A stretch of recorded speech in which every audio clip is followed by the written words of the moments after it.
Segment, actually, we're going to be talking about Group A in the World Cup. Group A being South Africa, Mexico, Uruguay, and France. And we're going to just talk about who's going to come out of that group, who's going to fall on their face. And Brett, you wanted to start out with your predictions. Go for it, man. Well, I know France is having issues with some of their players. And you might not be. You mean the ones that are humping 16, 17-year-old girls? Exactly. Uh-huh. And it might not be nearly as strong as they normally would be, per se. I still have France moving on to the next round as my number one pick in the group. Mm-hmm. Do you really think it's an issue in the sense that it looks like the police, whom, I mean, you had Ribéry come back to France to do a interview with the police who said they were doing an investigation of the prostitution, the underage prostitution ring. And Ribéry apparently reportedly said that, yes, I did it. I screwed this 17-year-old girl. He didn't even deny it.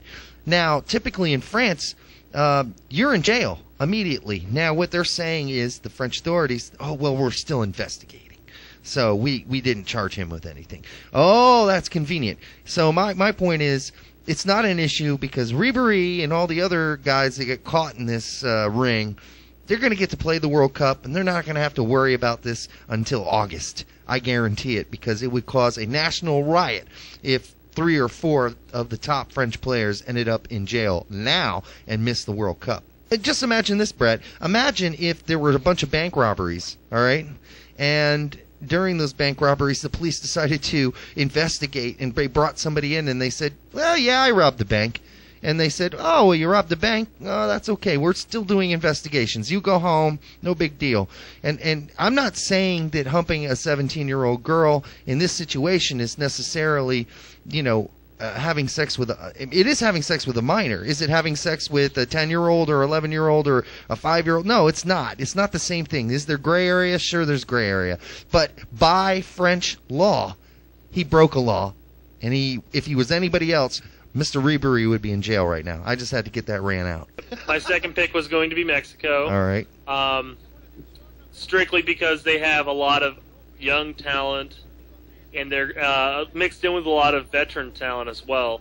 And isn't that kind of their Achilles heel, though, as well? Do what? Isn't that kind of their Achilles heel, though, that they're both young, i.e., Dos Santos and some of the younger guys, maybe with less experience, and then they have a bunch of really old guys like There's no middle ground. Yes, yeah, like Blanco. I mean, there is some middle ground. I'm not saying there isn't. I'm just saying, maybe that's more of an Achilles heel than it is a plus. I don't know. It could cause problems, but Mexico has always stepped it up on tournament play. So I see them pushing forward, and I see them doing well enough to get out of the group at least. I don't know how much further outside of the group they get, but I see them pushing outside of the group. Well, here's my thought on Mexico. They got some great forwards. They got Carlos Villa, who's probably going to start on top with either Guillermo Franco from West Ham United and or Giovanni Dos Santos. Those are going to definitely be some of your more attacking players. The problem for me is when you get into midfield, there's not a whole lot of selection there in my book. But of course, if they end up playing the way they usually do, maybe it's not an issue. But you've got Blanco. He's a really old dude, and that's going to be. They have him listed as a forward, amazingly, but he's really a midfielder or attacking midfielder, and we all know that.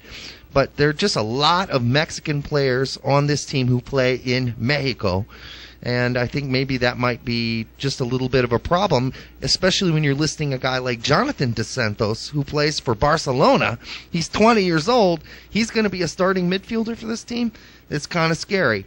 If there are a couple injuries, if in fact he has to actually play. Well, the one thing Mexico really doesn't have to worry about is possession play, because they're one of the best possession play teams around the world, hands down in my book. Yeah. Now, one of their issues they've always had, especially against the U.S., is just finishing. Yeah. But as far as possession goes, their midfield, I don't think they're going to be overly concerned with keeping possession of the ball throughout the midfield. Mm-hmm. I just think it's going to come down to the clutch scoring, who's going to put the goals up stuff like that. But I think they're going to find a way to do it in the group stage, like I said. Mm-hmm. Once they get out of the group stage, it really just depends on who they get. So that's my take on Mexico.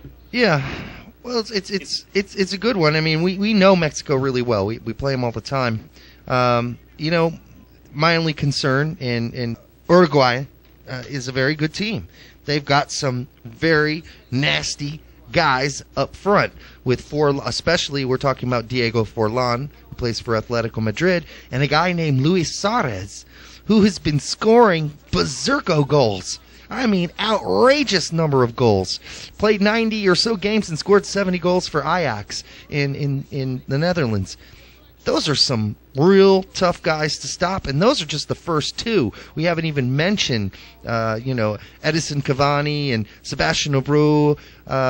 There are just a lot of great players on this team, and a lot of them play overseas on some pretty damn good teams. I'm just saying that if there's somebody who's going to pinch Mexico and maybe bite off a piece of Mexico, I wouldn't be surprised if Uruguay was one of those teams, even though Mexico has a great record against South American teams. That was going to be my whole argument right there. Yes, I think Uruguay could definitely pose a problem to Mexico. My whole argument was, though, that Mexico has an unbelievable record against South American teams. Yeah. They know how to beat them. I don't know what it is about them. They just know how to get out there, and they perform well against South American teams. Well, Mexico likes to think of themselves as the Argentina and the Brazil of North America. They really see themselves as equal to Argentina and equal to Brazil's, even though they haven't ever gotten past the round of 16.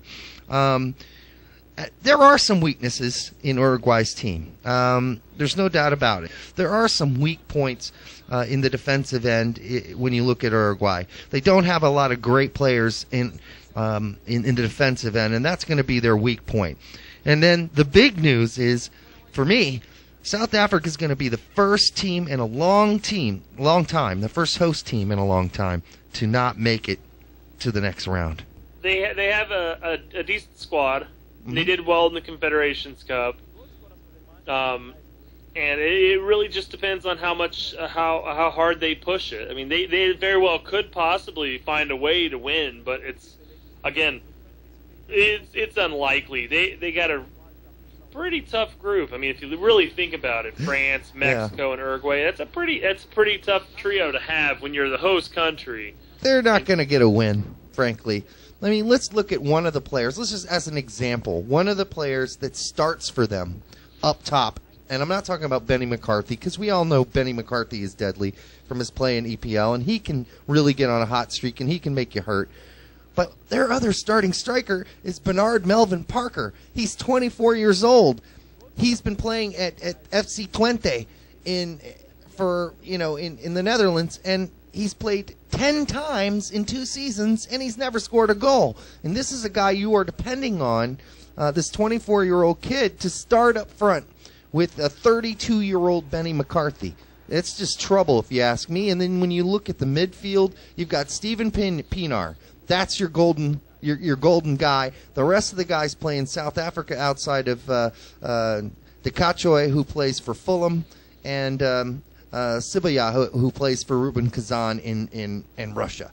Okay, that's not what I call a very deadly midfield. So if you're relying on a bunch of guys that play for Kaiser Chiefs and the Orlando Pirates in South Africa, you're in trouble. I think the only thing they have really is the 12th man on the field.